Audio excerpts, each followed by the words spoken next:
Russia ಮತ್ತು Ukraine ಕೂಡ ಇದೇ ರೀತಿಯಲ್ಲಿ ಕದನ ವಿರಾಮ ಆಗ್ತಾವೆ. 3 ತಿಂಗಳಾದ ನಂತರ ಒಬ್ಬರ ಮೇಲೆ ಒಬ್ಬರು ಬಾಂಬ್ ಹಾಕ್ಕೋತಾರೆ. ಯಾವತ್ತೂ ಕದನ ವಿರಾಮ ಆಗಲ್ಲ.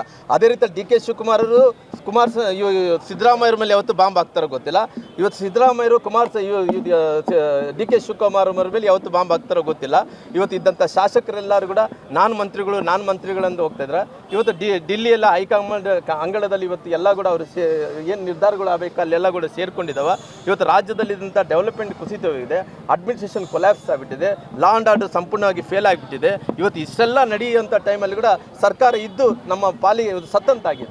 ಹೀಗೆ ಸಮಯ ಕಳೆದು ಬಿಡಲಿಲ್ಲ. ಬ್ರೇಕ್ಫಾಸ್ಟ್ ಮಾಡ್ಕೊತಾನೆ ಲಂಚ್ ಮಾಡ್ಕೊತಾನೆ ಇವತ್ತು ಡಿನ್ನರ್ಗಳು ಮಾಡ್ಕೊತಾನೆ ಇವತ್ತು 2.5 ವರ್ಷಗಳ ಕಾಲ ಕಳೆದು ಬಿಟ್ಟಿದ್ದಾರೆ. ಏನು ಉಳಿದಿಲ್ಲ. ಇವತ್ತು ರೈತರೆಲ್ಲರೂ ಕೂಡ ನೋವನ್ನು ಪಡೀತಾ ಇದ್ದಾರೆ.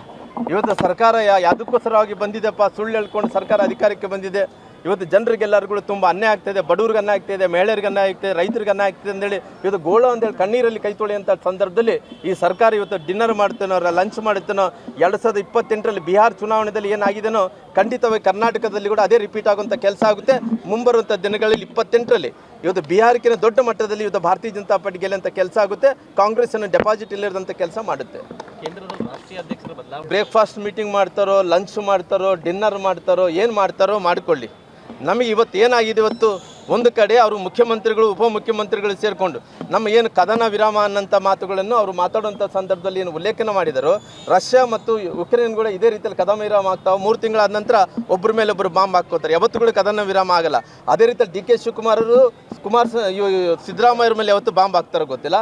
ಇವತ್ತು ಸಿದ್ದರಾಮಯ್ಯರು ಡಿ ಕೆ ಶಿವಕುಮಾರ್ ಮೇಲೆ ಯಾವತ್ತು ಬಾಂಬ್ ಹಾಕ್ತಾರೋ ಗೊತ್ತಿಲ್ಲ.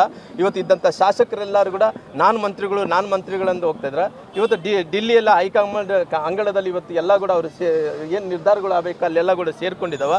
ಇವತ್ತು ರಾಜ್ಯದಲ್ಲಿ ಇದ್ದಂಥ ಡೆವಲಪ್ಮೆಂಟ್ ಕುಸಿತವಿದೆ, ಅಡ್ಮಿನಿಸ್ಟ್ರೇಷನ್ ಕೊಲ್ಯಾಪ್ಸ್ ಆಗಿಬಿಟ್ಟಿದೆ, ಲಾ ಆ್ಯಂಡ್ ಆರ್ಡರ್ ಸಂಪೂರ್ಣವಾಗಿ ಫೇಲ್ ಆಗಿಬಿಟ್ಟಿದೆ. ಇವತ್ತು ಇಷ್ಟೆಲ್ಲ ನಡೆಯುವಂಥ ಟೈಮಲ್ಲಿ ಕೂಡ ಸರ್ಕಾರ ಇದ್ದು ನಮ್ಮ ಪಾಲಿಗೆ ಸತ್ತಂತಾಗಿದೆ. ನಮ್ಮ ಪಾರ್ಟಿಯಲ್ಲಿ ಆಲ್ರೆಡಿ ರಾಜ್ಯಾಧ್ಯಕ್ಷರು ವಿಜೇಂದ್ರ ಅವರು ಕೆಲಸ ಮಾಡ್ತಾ ಇದ್ದಾರೆ. ಆಲ್ರೆಡಿ ಸಕ್ರಿಯವಾಗಿ 2.5 ವರ್ಷಗಳ ಕಾಲ ಅವರು ಒಳ್ಳೆ ಕೆಲಸ ಮಾಡ್ಕೊತ ಬಂದಿದ್ದಾರೆ. ಇವತ್ತು ಅವ್ರ ಕಾಲದಲ್ಲಿ ಅವರು ಅಧ್ಯಕ್ಷರಾದಮೇಲೆ ಭಾಳಷ್ಟು ಕಡೆ ಇವತ್ತು ನಮ್ಮ ಕಾರ್ಯಕರ್ತರೆಲ್ಲ ಚುರುಕಾಗಿ ಕೆಲಸವನ್ನು ಕೂಡ ಮಾಡೋಂಥ ಕೆಲಸ ಆಗ್ತಾಯಿದೆ. ಹಂಗಾಗಿ ರಾಷ್ಟ್ರೀಯ ಅಧ್ಯಕ್ಷರು ಬದಲಾವಣೆ ಆಗಬೇಕೆಂದು ಬಿಹಾರ್ ಚುನಾವಣೆಗಿಂತ ಮುಂಚೆನೇ ಸುದ್ದಿ ಬಂದಿತ್ತು. ಆದರೆ ಬೇರೆ ಕಾರಣಗಳಿಂದ ಆವತ್ತಿನ ರಾಷ್ಟ್ರೀಯ ಅಧ್ಯಕ್ಷರು ಬದಲಾವಣೆ ಆಗಲಿಕ್ಕಾಗಲಿಲ್ಲ. ಬಿಹಾರ್ ಚುನಾವಣೆ ಮೇಲೆ ಮಾಡ್ತಾರನ್ನಂಥ ಸುದ್ದಿ ಆಗ್ತಾಯಿದೆ. ಬಿಹಾರ್ ಚುನಾವಣೆ ಮುಗಿದಿದೆ, ಪಾರ್ಲಿಮೆಂಟ್ ಆದ ನಂತರ ರಾಷ್ಟ್ರೀಯ ಅಧ್ಯಕ್ಷರು ಘೋಷಣೆ ಆದ ನಂತರ ರಾಜ್ಯಾಧ್ಯಕ್ಷರು ವಿಚಾರ ಬಂದಂಥ ಟೈಮಲ್ಲಿ ನಮ್ಮ ಅಧ್ಯಕ್ಷರು ಏನಿದನೋ ಅದು ಪಾರ್ಟಿ ತೀರ್ಮಾನ ತೊಗೊತಿದೆ. ಎಲ್ಲರ ಅಭಿಪ್ರಾಯ ನಮ್ಮೆಲ್ಲರೂ ಸಂಗ್ರಹಣೆ ಮಾಡೋಂಥ ಕೆಲಸ ಮಾಡಿದೆ. ಅವತ್ತಿನ ಸಂದರ್ಭದಲ್ಲಿ ಇವತ್ತು ಅಧ್ಯಕ್ಷರು ಒಳ್ಳೆ ಕೆಲಸ ಮಾಡ್ತಾಯಿದ್ದಾರೆ. ಅವ್ರನ್ನೇ ಮುಂದುವರಿಸೋಂಥ ಕೆಲಸ ಮಾಡಿರಿ ಅಂತೇಳಿ ವಿನಂತಿ ಮಾಡ್ಕೊತೀವಿ.